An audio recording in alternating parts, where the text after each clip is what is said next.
Welcome again to Adirondack Natives Historic Preservation.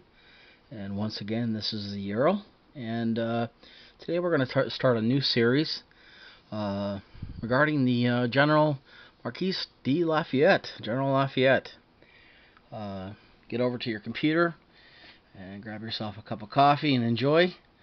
We're going to spend some time with General Lafayette and research his history, research his connection to George Washington,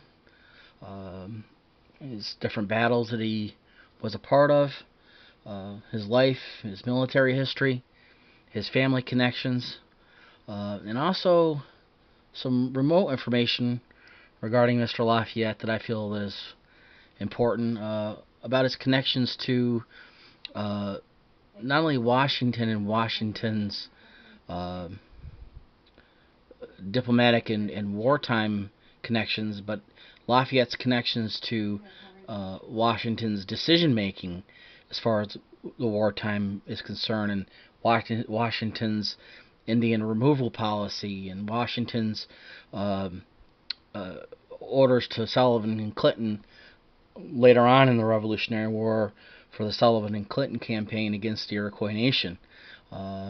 Many are not aware of that Lafayette may not have had a direct connection to the Sullivan and Clinton campaign, but he did have an indirect connection, and I want to show that.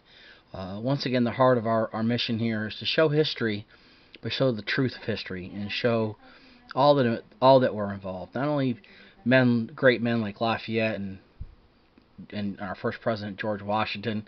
Some would argue that, but also the Iroquois Nation and the Iroquois people and the Mohawks and all the other tribes of the Iroquois Nation and the people of the great New York State and of that time period.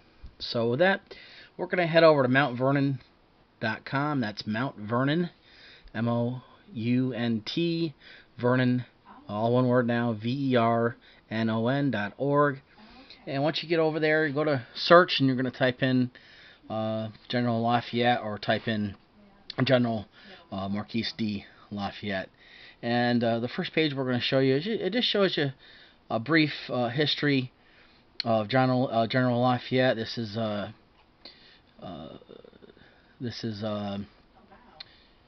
copywritten 2018 Mount Vernon Ladies Association, and we're gonna just take a look here, and Lafayette. In this piece, it talks about Lafayette mailing or giving a key from the Bastille to George Washington. He had sent George Washington a key. This was one of the first interactions that Lafayette and Washington had, and it started a unique but in-depth relationship that we're going to show. Now, moving on here, we know that Lafayette had several different connections to military history, and more precisely, his intentions was to serve in the Continental Army under General Washington, and later he would do that. And he had a connection with Silas Deane, and was an aristocrat in the French government, in the French society. Very wealthy, very influential, very well connected. He came from a very wealthy family. He joined Washington at Brandywine Creek, south of Philadelphia, in September 1777, and just began to assist Washington in the daily activities, and not directing Washington, but advising Washington on some of the maneuvers that Washington was intending to do to halt General Howe's advance toward the capital in Washington.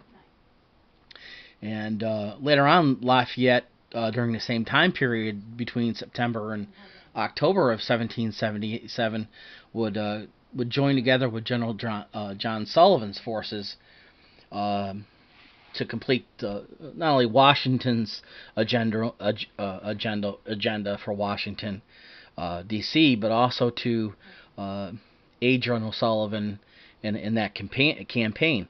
Now, this is one of the first references.